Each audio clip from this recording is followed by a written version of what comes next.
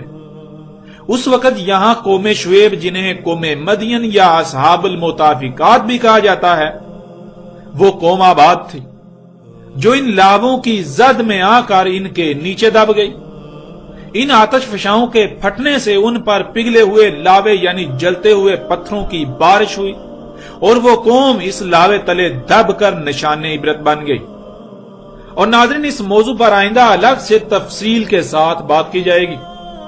ناظرین آج بھی یثرب میں، جسے مدینہ المنورہ کہا جاتا ہے، وہاں سے تعمیراتی کاموں کے لیے کھدائی کے دوران لاوا ظاہر ہوتا رہتا ہے، اور وہاں سے بالکل ویسے ہی دھواں اٹھتا رہتا ہے جیسے روایات میں مذکور ہے کہ عمر فاروق رضی اللہ تعالیٰ عنہ کے دور حکومت میں کنویں سے دھواں اٹھتا رہا، جو بعد میں پھٹا اور زلزلہ آیا جس کی وجہ سے، اور پھر وہیں سے عثمان رضی اللہ تعالیٰ عنہ کے دور حکومت میں بھی دھواں نکلتا رہا۔ اور یہ مناظر بھی آپ اپنی سکرین پر دیکھ رہے ہیں۔ اس وقت جو تصاویر، جو ویڈیو آپ کو نظر آ رہی ہے، یہ یثرب یعنی جسے مدینہ المنورہ کہا جاتا ہے، وہاں کی ہیں، اور یہ آج موجودہ وقت کی ہیں۔ ناظرین یہ وہ آگ تھی جو ماضی میں الحجاز کی سرزمین پر کئی مقامات سے نمودار ہوتی رہی۔ یہ کوئی دیومالائی قصہ و کہانی نہیں تھی جسے آج تک دیومالائی قصے و کہانیاں بنا دیا گیا۔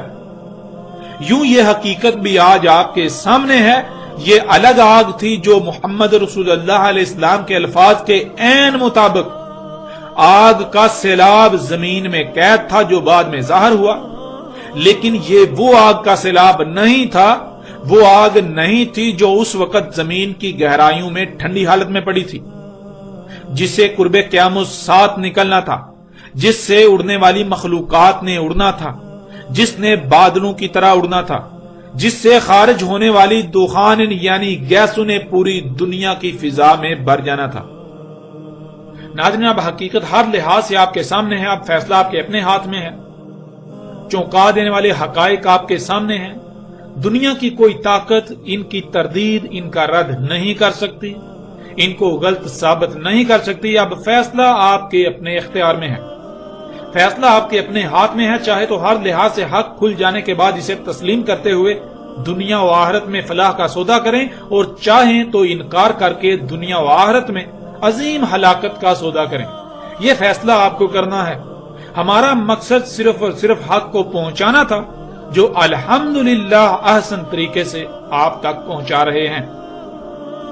ناظرین اب ان لوگوں سے سوال ہے جو ابھی تک دجال کے انتظار میں ہیں، جن کے نزدیک ابھی دجال آیا ہی نہیں، کہ جب قرب قیامت ساتھ زمین کی گہرائیوں میں چٹانی تہ سے نکلنے والی آگ، جو کہ الساعۃ کی اشراط و علامات میں سے تھی، دجال کو اس کے نکلنے سے پہلے ظاہر ہونا تھا، پہلے نکلنا تھا، اور دجال کے ظہور کے بعد اس آگ نے نکلنا تھا، تو جب آج وہ آگ بھی نکل چکی جس نے دجال کے ظہور کے بہت بعد میں اور آخر میں جا کر نکلنا تھا، تو پھر دجال ابھی تک ظاہر کیوں نہ ہوا؟ دجال کہاں گیا؟ آج دعوت الارض پوری دنیا میں دندناتا پھر رہا ہے، تو پھر دجال ابھی تک ظاہر کیوں نہ ہوا؟ کیونکہ دجال تو دعوت الارض کے بہت پہلے ظاہر ہونا تھا، بہت پہلے نکلنا تھا۔ الساعۃ کی سب سے آخری علامت و شرط دخان، طرح طرح کی گیسیں آسمان یعنی پوری دنیا کی فضا میں بھر چکی، نہ صرف بھر چکی بلکہ عذاب علیم بن چکی، تو ابھی تک دجال کا ظہور ہوا ہی نہیں۔ ایسا کیسے ہو سکتا ہے؟ دجال کو تو دخان ان سے پہلے نکلنا تھا. جب دخان بھی نکل چکی، وہ پوری دنیا کے لیے عذاب علیم بن چکی، تو دجال کہاں گیا؟ دجال کیوں نہ نکلا؟ کیا نعوذ باللہ ثم نعوذ باللہ محمد رسول اللہ علیہ السلام نے جھوٹ بولا تھا؟ وہ صحیح سے رہنمائی نہیں کر سکے تھے؟ یا پھر آپ نے جو عقائد و نظریات دجال کے بارے میں بنائے ہوئے ہیں وہ باطل ہیں، وہ بے بنیاد ہیں، وہ جھوٹ ہیں؟ اے عقل کے اندھو،